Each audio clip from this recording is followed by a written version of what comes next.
First contacts Fury. The serene beauty of Arcturus Prime's twin moons cast long shadows across the colony's main agricultural dome. Inside the colony's strategic command center, Director Elena Santos stared at the long-range sensor display with growing dread. The unknown vessels had appeared at the edge of their system 6 hours ago, bypassing all early warning systems. Now they were on an unmistakable approach vector toward the colony. Status update on the evacuation. Elena demanded, her eyes never leaving the display. 30% of non-essential personnel have reached the underground shelters, her chief of security reported. But Director, we're still looking at least 4 hours before we can get everyone below ground. They didn't have 4 hours. The alien vessels would reach weapons range in less than 90 minutes. Elena had already sent out the distress call on all frequencies, but their closest military support was the patrol fleet near Proxima Centauri, at least 12 hours away at maximum speed. The massive doors to the command center slid open with a hydraulic hiss. Director, we're receiving a response to our distress call, announced Communications Officer Zhang. It's the U.S. Hyperion. Elena's head snapped up. The Hyperion wasn't just any warship. It was Earth's newest and most advanced vessel, equipped with experimental technology that most of the public didn't even know existed. What it was doing in range of Arcturus Prime was a question for another time. Put them through, Elena ordered, straightening her uniform. The main screen flickered to life, revealing the bridge of the Hyperion. Captain Sarah Chen's composed features filled the display, her expression steady despite the gravity of the situation. Director Santos, this is Captain Chen. We've received your distress call and are en route to your position. Our estimated arrival time is 53 minutes. Elena felt her throat tighten. Captain, we have multiple unknown vessels approaching. No response to hails, no recognition signals. They've bypassed all our early warning systems somehow. Whatever they are, they're using technology we've never seen before. Understood, Chen replied, her dark eyes narrowing slightly. We're picking up their energy signatures now. Director, I need you to focus all your resources on getting your people to those shelters. We'll handle the visitors. The screen split to show a tactical display of the Hyperion's approach vector. The warship was pushing its experimental drive system to its limits, leaving a trail of distorted space-time in its wake. It would arrive just minutes before the alien vessels came into weapons range of the colony. One ship against their fleet. Elena couldn't keep the doubt from her voice. The sensor display showed at least 7 alien vessels, each larger than anything in Earth's current arsenal. A ghost of a smile crossed Chen's face. The Hyperion isn't just any ship, Director. Hold your position and keep your people safe. Chen out. As the communication ended, Elena turned to her staff. You heard the captain. I want every available transport moving people to the shelters. Priority to children and medical facilities. Move. The next 45 minutes passed in a blur of organized chaos. Transport shuttles ferried colonists to the underground complexes, while defense teams fortified key positions. The alien vessels maintained their inexorable approach, still ignoring all attempts at communication. Elena was reviewing the latest evacuation numbers when her tactical officer called out, Hyperion dropping out of FTL. They're coming in hot. The massive warship tore into regular space like a predator unleashed, its sleek hull gleaming under the light of Arcturus Prime's twin moons. The vessel was unlike anything in Earth's known fleet, its design representing a perfect fusion of form and function, with smooth lines that somehow managed to look both beautiful and lethal. The aliens are adjusting course, the tactical officer reported. They're splitting their formation. Elena watched as the unknown vessels broke their tight approach vector, spreading out in what appeared to be an attack pattern. Their hulls seemed to shimmer and shift, making it difficult for sensors to get a solid lock. All stations, this is Captain Chen. The Hyperion's transmission cut across all frequencies. To the unidentified vessels approaching Arcturus Prime, this is a protected human colony. You have entered United Earth space without authorization, and failed to respond to hails. This is your final warning. Reverse course immediately. The response came not in words but in action. The lead alien vessel suddenly accelerated, its hull transforming before their eyes. What had appeared to be smooth sections of the ship split apart, revealing what could only be weapon ports. Energy readings spiked across the sensor displays. "They're powering up weapons," Elena's tactical officer shouted. The Hyperion's response was immediate. The warship's own weapon ports opened, revealing systems that hadn't been included in any public documentation of Earth's military capabilities. Multiple targeting arrays deployed along its hull, each one tracking a different alien vessel. "Director," Chen's voice was calm despite the situation.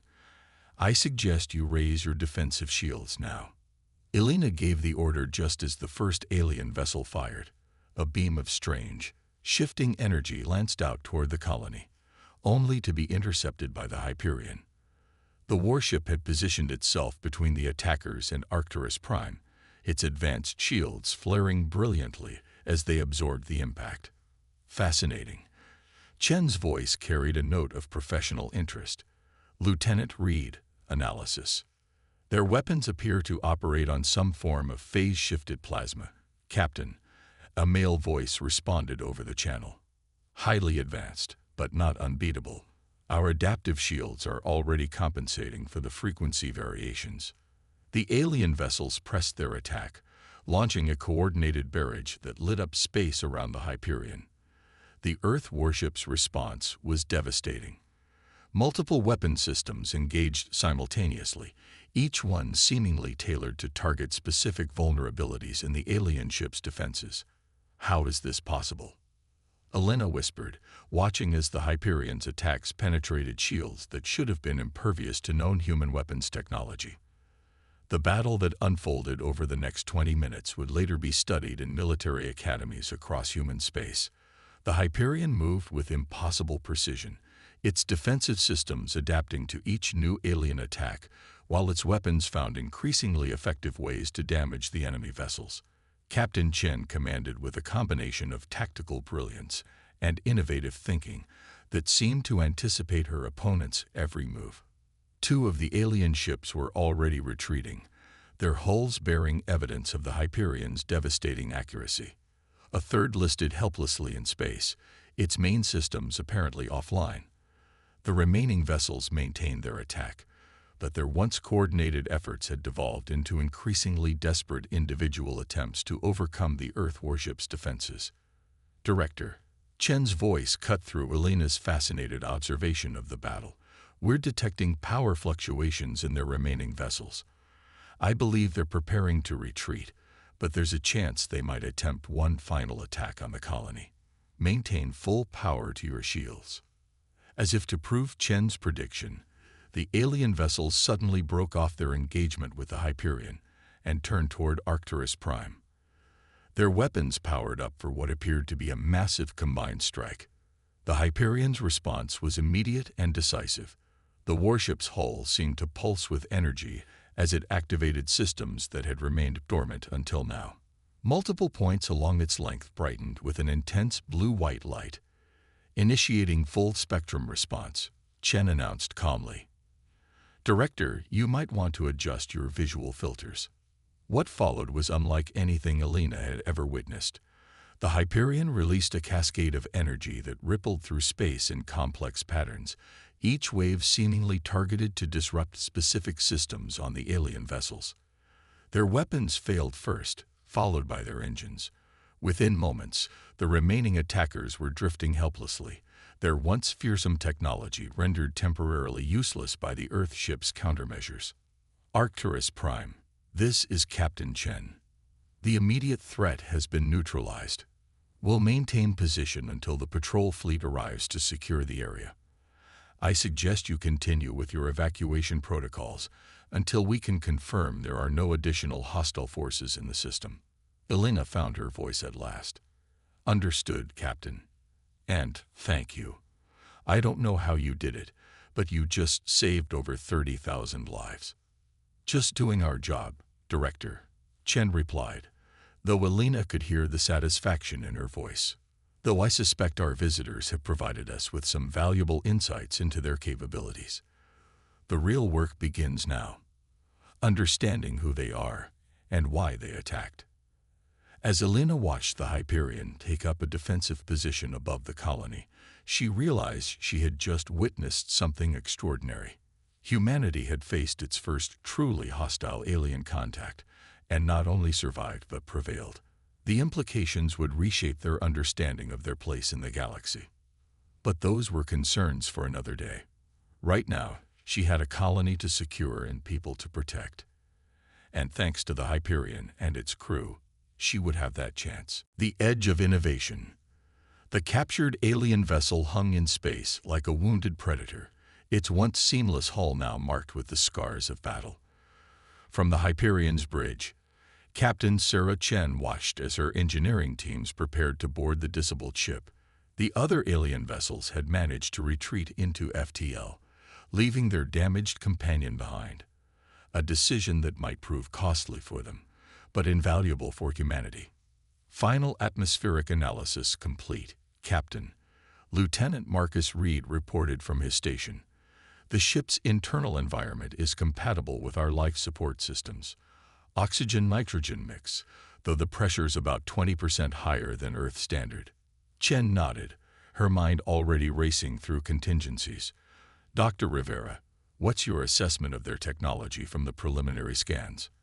The Hyperion's chief scientist pulled up a holographic display of the alien vessel. It's fascinating, Captain. Their hull appears to be composed of some form of adaptive metamaterial. The molecular structure can reorganize itself in response to different types of energy weapons. That's why our initial shots seemed less effective until we adjusted our attack patterns. Which explains their confidence in attacking the human colony, Chen mused. They assumed their technological advantage would make them invulnerable to our weapons. She allowed herself a small smile. They didn't count on the Hyperion's ability to analyze and adapt. The ship's AI, joined the conversation through the bridge's communication system. Captain, I've completed my analysis of the energy patterns we recorded during the battle.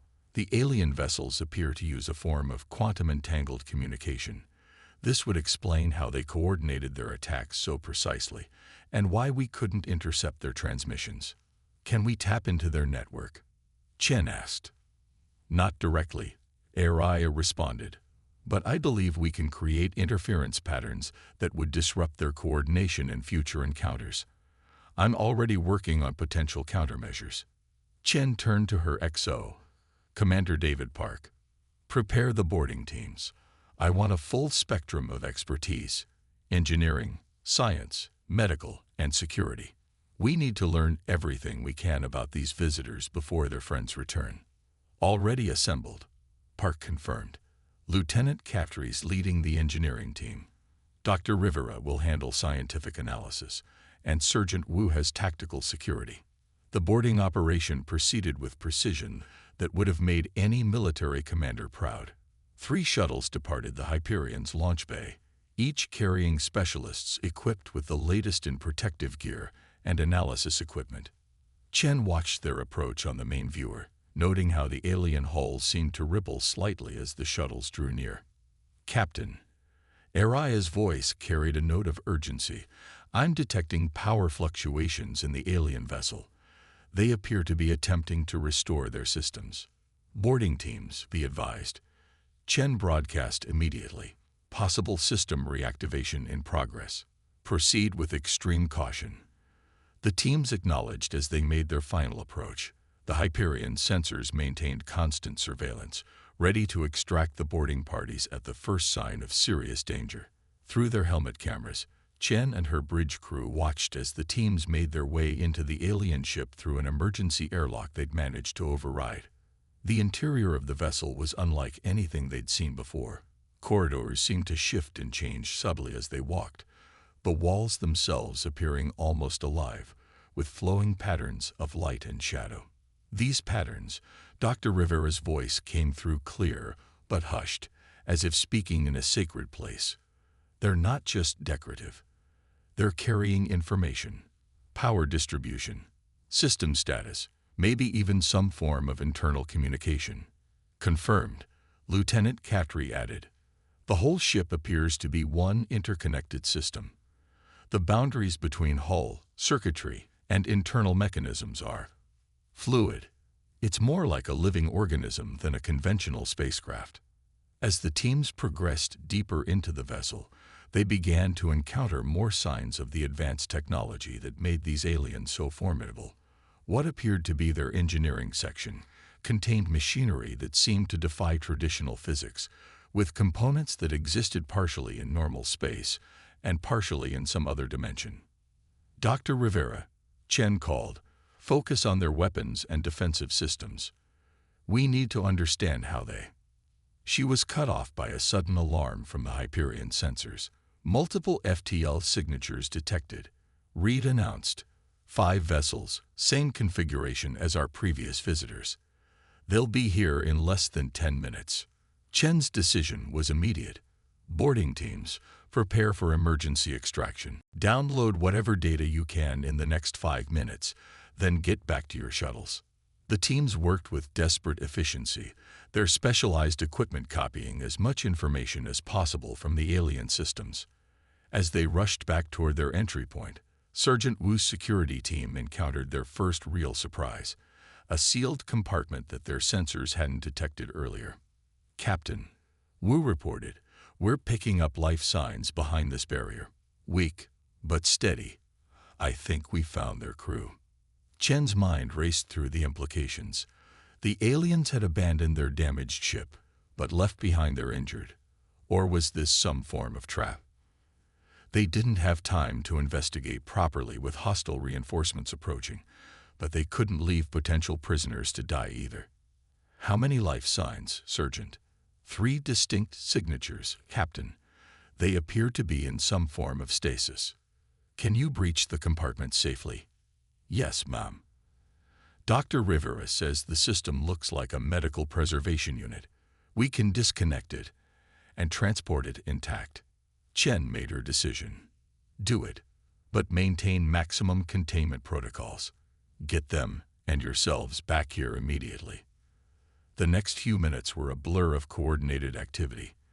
The boarding teams extracted the alien stasis pod and retreated to their shuttles, just as the first of the returning alien vessels dropped out of FTL. The Hyperion's weapons were already tracking the new arrivals, its defensive systems powered up and ready. But the alien ships didn't immediately attack. Instead, they took up positions around their damaged companion vessel, their weapons powered but not targeting the Hyperion. Captain, Araya announced, they're broadcasting on multiple frequencies. Based on the pattern, I believe they're attempting to communicate. Chen raised an eyebrow. Now they want to talk. Put it through once our teams are aboard. As the last shuttle docked safely in the Hyperion's bay, the alien transmission resolved itself into a series of complex mathematical sequences, a universal language that any spacefaring species would understand. Araya translated in real time. They're requesting a ceasefire, Captain, the AI reported, sounding almost surprised. They're acknowledging our superior tactical capabilities and expressing a desire for dialogue. Chen allowed herself a small smile. The aliens had clearly expected an easy victory over what they perceived as an inferior species. Instead, they'd encountered humanity at its finest, innovative, adaptable, and far more capable than they'd assumed. Now they wanted to negotiate from a position of weakness. Respond in kind, she ordered. Inform them that we're willing to discuss terms, but any aggressive action will be met with immediate and decisive force. She paused, then added, and let them know we have 3 of their crew members in medical stasis. We're prepared to provide treatment and return them safely as a gesture of good faith. As Araya transmitted the message, Chen turned to her crew. Dr. Rivera, I want you and your team to analyze everything we gathered from their ship. Lieutenant Reed, work with Araya to develop countermeasures based on what we've learned.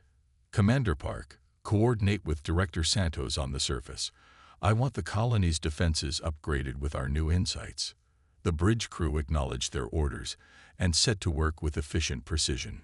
Chen watched as the alien vessels maintained their position, their earlier aggression replaced by cautious respect. Whatever happened next, humanity had proven itself more than capable of standing up to advanced alien threats. In the Hyperion's medical bay, Dr. Yuki Tanaka prepared to examine their unexpected guests while maintaining strict quarantine protocols. The alien stasis pod hummed softly, its internal systems still functioning perfectly despite being disconnected from its ship. Through its transparent sections, they could see the unconscious forms of their first actual alien contacts, beings that had arrived as invaders but might now become the key to understanding a whole new civilization. Araya, Chen called, begin compiling everything we've learned about their technology, tactics, and capabilities. I want a full report ready when Earth Command arrives. They need to understand exactly what we're dealing with. Already in progress, Captain, the AI responded. Preliminary analysis suggests their technology, while advanced, operates on principles we can understand and potentially adapt. Their greatest advantage appears to be integration. Their systems work together in ways we haven't achieved yet. But we will, Chen said firmly. That's what humans do. We learn, we adapt, we improve. She looked at the tactical display showing the standoff between the Hyperion and the alien fleet. And sometimes, we surprise even ourselves with what we can achieve. The next few hours would be crucial. They had to maintain their tactical advantage while exploring the possibility of turning this first contact situation from conflict to cooperation. But Chen felt confident. Her ship and crew had already proven themselves equal to the challenge, and they had barely begun to explore the full potential of their own technology. As she prepared for the upcoming negotiations, Chen couldn't help but think that this encounter might mark a turning point in human history. They had faced their first real test against an advanced alien civilization, and emerged not just successful, but triumphant. Whatever came next, humanity had earned its place among the stars. Counter-strike.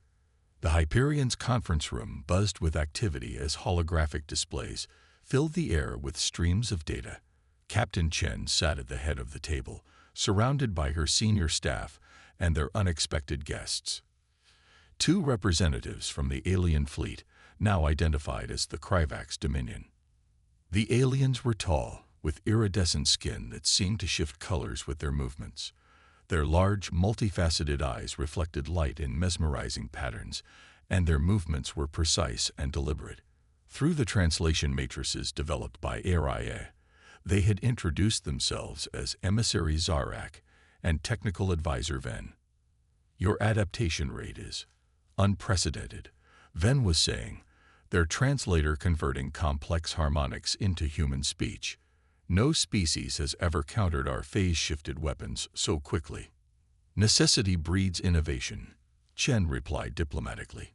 She gestured to the holographic display showing the location of a massive Kryvax fleet gathering at the edge of human space. Just as necessity now demands we work together to prevent further bloodshed. The revelation that had emerged during their negotiations was troubling. The initial attack on Arcturus Prime hadn't been a simple act of aggression. It was a desperate move by a species on the run. The Kryvax were fleeing from something far worse than anything humanity had yet encountered. Dr. Rivera pulled up new data streams, showing the analysis of the Kryvax ship's sensor logs. These energy signatures you detected in the Omega sector, they're unlike anything in our database. The Void Hunters, Zarek's skin darkened to a deep blue, a sign they had learned indicated grave concern. They consume everything in their path. Technology, resources, entire civilizations. We sought your colony as a defensive position, believing your species too primitive to resist us. We were mistaken. Commander Park leaned forward.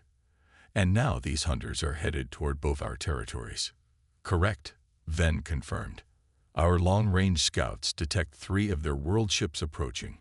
They will reach this sector in approximately 14 standard days.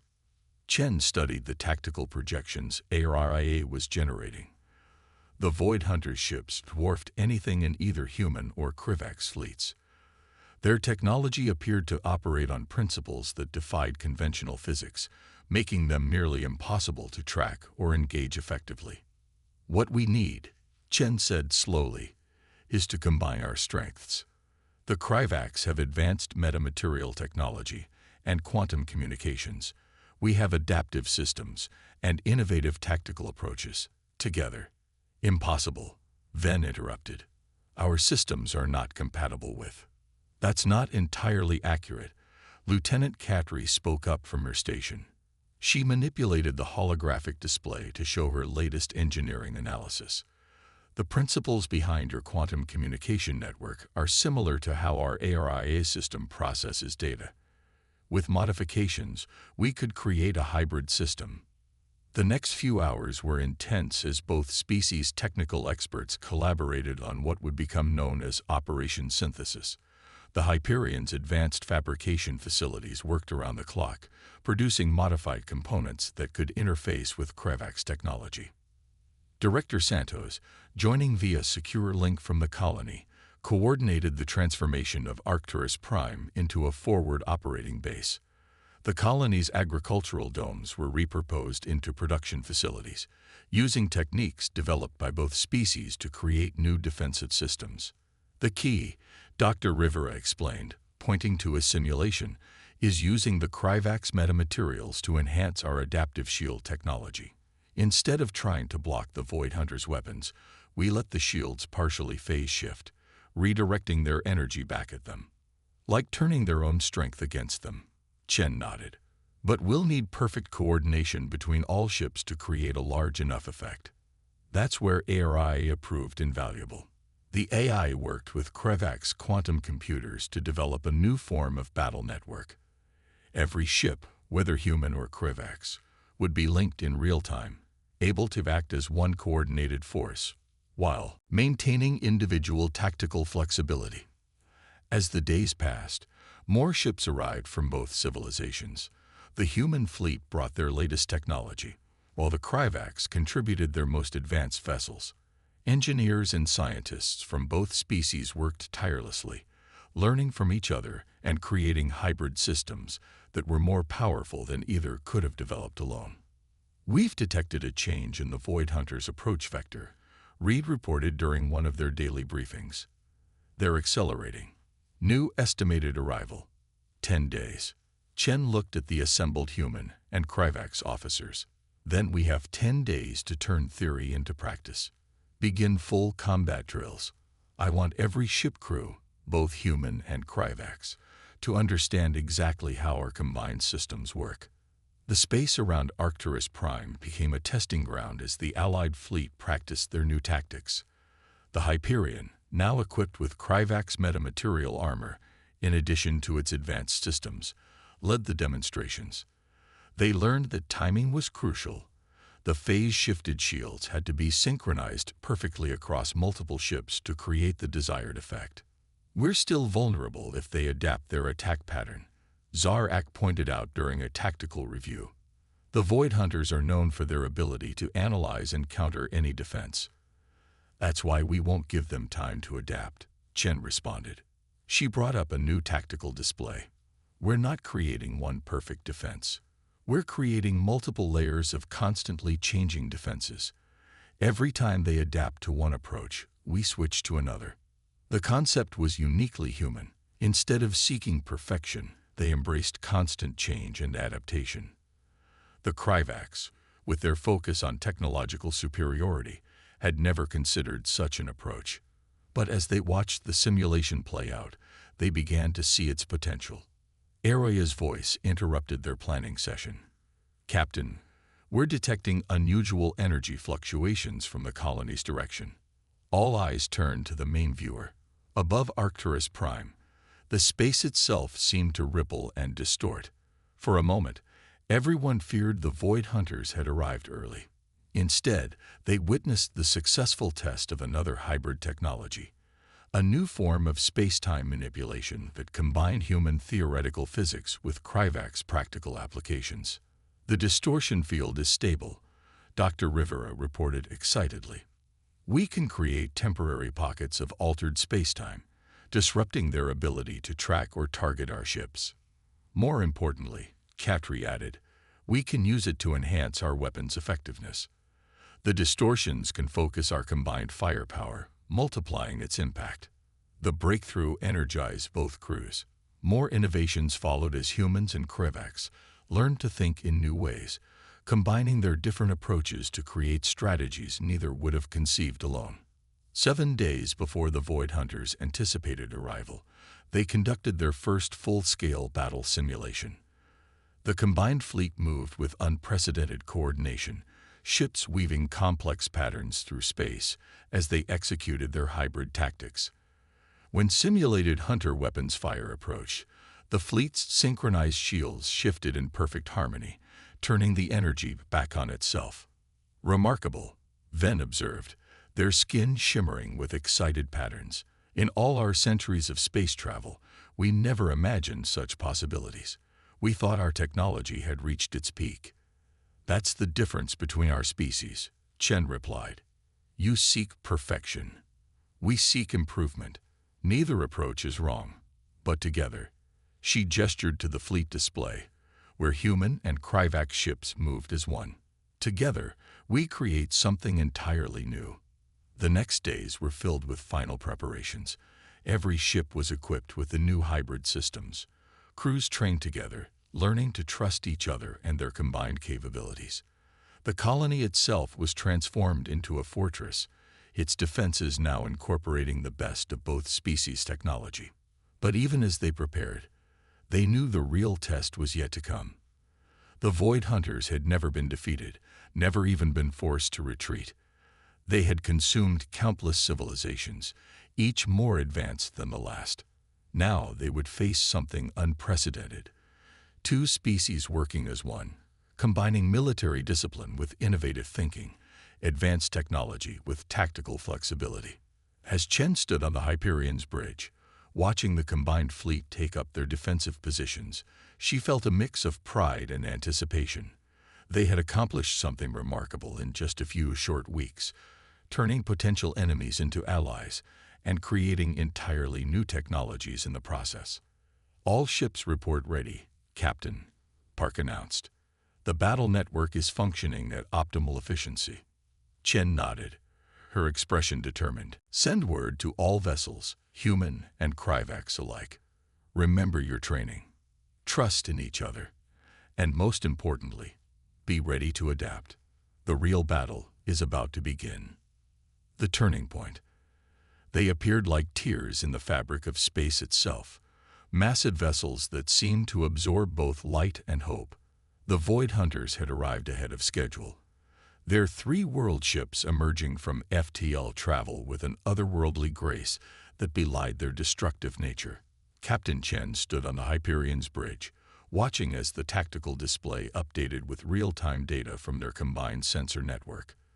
The enemy vessels were even larger than their intelligence had suggested, each one nearly the size of a small moon, their surfaces covered in technology that defied conventional analysis. All ships, Battle Formation Delta, Chen ordered, her voice carrying across the Joint Fleet Communication Network. Remember your training. We move as one. The combined human Kryvax fleet responded with practiced precision. Smaller vessels took up screening positions while the larger warships formed the core of their defensive line. The Hyperion, now enhanced with Kryvax metamaterials and quantum systems, moved to the center of the formation. Captain, Araya reported, the Void Hunters are broadcasting on all frequencies. The message that came through was not in words or mathematical sequences, but in pure concepts that burned themselves into the minds of all who received them. Surrender. Submit. Be consumed. Well, Chen remarked dryly. At least they're direct about their intentions. Signal the fleet. Execute Operation Synthesis. The human Kryvax fleet began to move in complex, interwoven patterns. Ships that had once been enemies now flew in perfect coordination, their movements guided by the hybrid battle network they'd created. As the Void Hunters launched their first attack, reality itself seemed to bend. Beams of impossible energy lanced out from the world ships, weapons that should have torn through any known defense. Instead, they met the combined fleet's phase-shifted shields. The energy didn't just dissipate, it twisted, turned, and reflected back upon itself, creating cascading reactions that rippled through space. First wave deflected. Lieutenant Reed reported, his hands dancing across his tactical console. Their weapons are exactly as powerful as we predicted. The hybrid shields are holding. But the Void Hunters hadn't consumed countless civilizations by being predictable. Their vessels began to change, surfaces flowing like liquid metal as they adapted to the unexpected resistance. New weapon ports emerged, firing projectiles that seemed to exist in multiple phases of reality simultaneously. Detection from Dr. Rivera's team. Araya announced. The projectiles are attempting to bypass our shields by shifting through quantum states, implementing countermeasures. The Hyperion's enhanced systems, combining human ingenuity with Krivak's technology, began generating localized distortions in spacetime. The enemy projectiles, unable to maintain their quantum coherence, either dissipated harmlessly or were caught in temporal eddies. They're spreading out, Commander Park observed, pointing to the tactical display. Trying to find weak points in our formation. Chen nodded. Just as we expected. Signal the colony defense grid. Activate the gravity wells. Beneath the surface of Arcturus Prime, massive generators powered up. They projected focused gravitational fields into carefully calculated points in space, creating a complex web of distortions. The Void Hunters' attempts to maneuver were suddenly constrained, their massive ships fighting against artificial gravity wells that threatened to tear them apart. The largest vessel is powering up something new, Reed warned. Energy readings are off the scale. The lead world ship's surface rippled, revealing what appeared to be a massive aperture. Energy began to collect around it, warping the very fabric of spacetime. That's not a weapon. Emissary Zarek's voice came through clear on the command channel. They're attempting to create a singularity. All ships execute Maneuver Omega, Chen ordered without hesitation. Araya, coordinate with the Krivak's quantum network. Time it perfectly. The combined fleet moved as one, their ships accelerating in precise patterns. As the Void Hunter's singularity began to form, the Allied vessels activated their hybrid drives simultaneously. The space around them warped and twisted as hundreds of ships manipulated reality in perfect synchronization. The result was spectacular. The artificial singularity, instead of consuming the defenders, was caught in a web of competing space-time distortions. The massive energy the Void Hunters had gathered was turned back upon itself, creating a cascade of quantum fluctuations that rippled through their formation.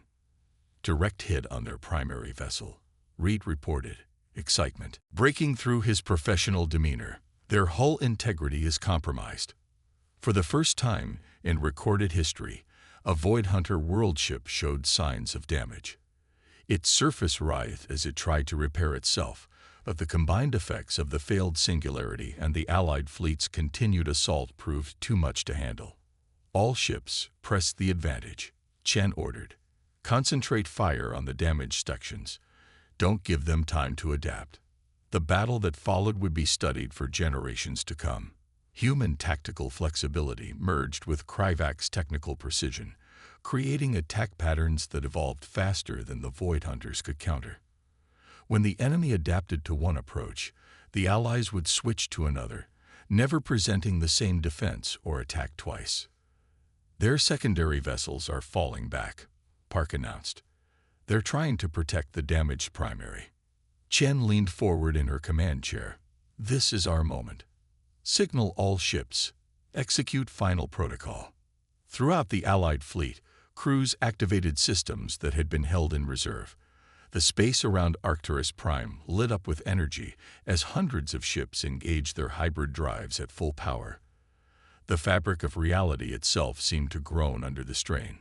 The Void Hunters, for the first time, showed signs of uncertainty. Their world ships began to move back, preparing to retreat into FTL. But they had waited too long.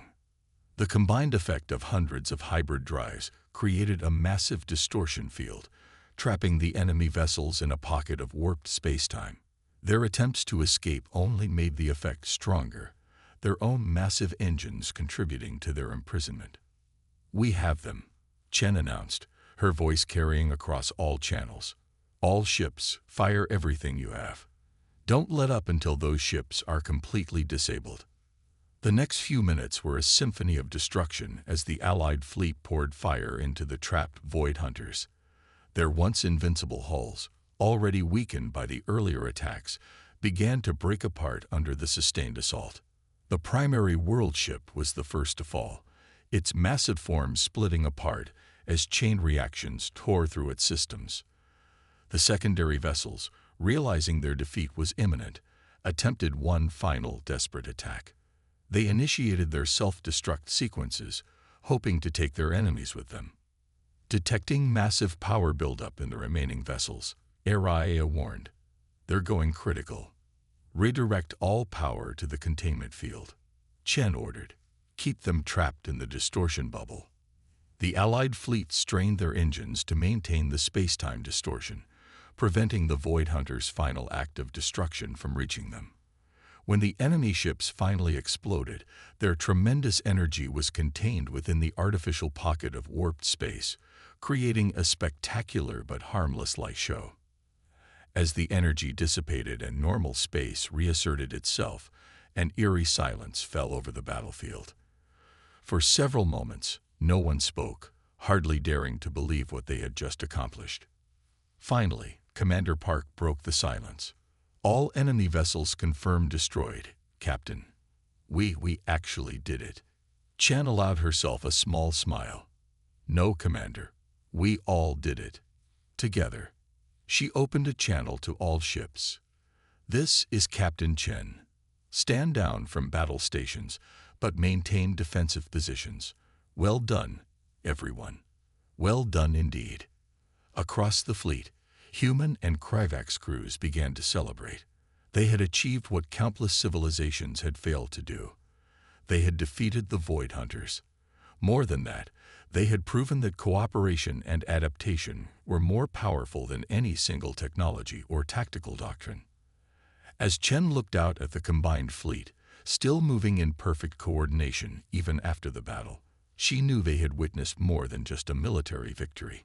They had seen the birth of something new, a partnership between species that would reshape the galaxy. Victory's price. 3 days after the battle, the space around Arcturus Prime was filled with activity of a different kind. Repair ships moved between damaged vessels, their crews working tirelessly to restore both human and Kryvax ships to operational status. The debris field from the destroyed Void Hunters had been contained within a quarantine zone, ready for scientific analysis. Captain Chen stood in the Hyperion's observation deck, watching as shuttles ferried personnel between ships. The victory had come at a cost. Nearly a third of their combined fleet had suffered significant damage, and the casualty lists from both species were sobering. But they had achieved what many had thought impossible. "The latest reports from the salvage teams are impressive," Commander Park said, joining her at the window. "The Void Hunters' technology, what's left of it, is beyond anything we've seen. The research potential alone could start another war if we're not careful." Chen finished. She turned to face her XO. "That's why the Joint Council's first decision was the right one. All recovered technology will be studied by combined human Kryvax research teams. No secrets, no exclusive advantages." The decision had been controversial among some factions in both species governments. The Kryvax Dominion, in particular, had a long tradition of technological superiority. But the battle had proven that cooperation was more powerful than competition. "Captain," Araya announced, "the Joint Fleet Command is assembling for the final briefing." Chen nodded. "Thank you, Araya. Please inform them I'm on my way." The Hyperion's conference room had been modified to accommodate both human and Kryvax physiology. Around the table sat the architects of their victory, fleet commanders, scientists, and engineers from both species, Emissary Zarak and technical advisor Ven represented the Kryvax leadership, while Director Santos spoke for the colonial administration. The analysis of the battle data is complete, Dr. Rivera began, bringing up detailed holographic displays. The Void Hunters' technology operated on principles we're only beginning to understand.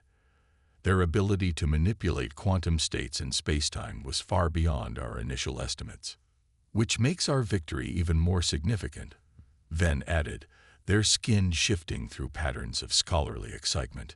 The combined shield harmonics we developed shouldn't have worked as well as they did. Something about the interaction between our technologies created effects we never anticipated. That's because we stopped trying to perfect individual systems and started focusing on synergy, Lieutenant Katri explained. She manipulated the display to show the hybrid drive signatures. Human adaptive systems combined with Kryvax precision created something entirely new. The whole became greater than the sum of its parts. The implications were staggering. The hybrid technologies they developed in desperation had opened up entirely new fields of scientific research. Already, teams of human and Kryvax scientists were proposing joint projects that would have been impossible just weeks ago. We've received word from both Earth Command and the Dominion Council, Director Santos announced. They're formalizing the alliance between our species. Arcturus Prime will serve as the headquarters for a joint defense and research initiative. The Arcturus Accord, Chen mused, has a nice ring to it. More than just a military alliance, Zarak added. Our species complement each other in ways we never imagined. Human creativity combined with Kryvax technical expertise. The possibilities are endless. The meeting continued as they discussed the immediate challenges ahead. The debris field from the Void Hunters needed to be secured and studied. Defensive networks had to be established to guard against any additional threats, and most importantly, the successful cooperation between their species had to be maintained and strengthened. Later, as Chen walked through the Hyperion's corridors, she noticed something different about her crew. Humans and Kryvax worked side by side at various stations, their earlier mistrust replaced by professional respect and even friendship. The ship itself had been transformed, its systems now a seamless blend of both species' technology. Captain, Araya called, long-range sensors are detecting unusual energy signatures from the quarantine zone. Chen hurried to the bridge, where Reed was already analyzing the data. The debris field is changing, he reported. Some of the Void Hunters' technology is still active, trying to regenerate. Implement containment protocols, Chen ordered. Alert the research teams but maintain quarantine. We beat them once. We're not giving them a chance to come back. The response from the combined fleet was immediate and coordinated. Ships moved into defensive positions while specialized containment units were deployed. Human ingenuity and Kryvax precision once again worked in perfect harmony to address the threat. Containment fields are holding, Reed reported after several tense minutes. The regeneration attempts have been neutralized. Chen nodded, but her mind was already racing ahead to future challenges. The Void Hunters had been defeated, but they might not have been unique. Other threats could be out there, waiting to test humanity and their new allies. Araya, she called, compile everything we've learned about the Void Hunters' regenerative capabilities. Share it with all research teams. We need to understand exactly what we're dealing with. Already in progress, Captain, the AI responded. The Kryvax quantum computers are helping me process the data. Their patterns of adaptation and regeneration are fascinating. Just remember what we learned, Chen said. Don't look for perfect solutions. Look for ways to adapt and overcome. As she watched her crew work, Chen reflected on how much had changed in such a short time. They had faced extinction and emerged stronger. Two species that might have become bitter enemies had instead forged an alliance that promised to reshape their understanding of the universe. The Hyperion itself stood as a symbol of this new era. Its hybrid systems represented the best of both species, human innovation and Kryvax precision working in harmony. The ship had evolved beyond its original design, just as its crew had evolved beyond their original limitations. "Captain," Commander Park called from his station, "we're receiving requests from other colonies. They want to know more about the hybrid technologies we developed. Earth Command is talking about establishing similar joint bases throughout human space." Chen smiled. "Send them our preliminary reports. But make sure they understand. The technology isn't the key. It's the cooperation, the willingness to learn from each other and adapt. That's what made our victory possible." The bridge crew nodded in agreement. They had learned that lesson well during the battle. No single weapon or shield had won the day. It was their ability to work together, to combine different approaches and adapt quickly, that had made the difference. As Chen looked out at the stars beyond Arcturus Prime, she knew that this was just the beginning. The alliance they had forged in battle would face new challenges, new threats, and new opportunities. But they would face them together, stronger for their differences, and united in their determination to protect their shared future. The victory over the Void Hunters had come at a price, in lives lost, ships damaged, and resources expended. But it had bought them something priceless. The knowledge that they were stronger together than apart, that diversity could be a source of strength rather than weakness, and that the future belonged to those who were willing to adapt and grow. The Hyperion would remain at Arcturus Prime, helping to establish the new Joint Command Center. There would be more battles to fight, more challenges to overcome, but they would face them with the confidence born of their victory and the strength that came from their unity. In the end, that was the greatest lesson of their encounter with the Void Hunters. It wasn't just about defeating a powerful enemy. It was about proving that cooperation and adaptation were the keys to survival and progress in an infinite universe full of infinite possibilities.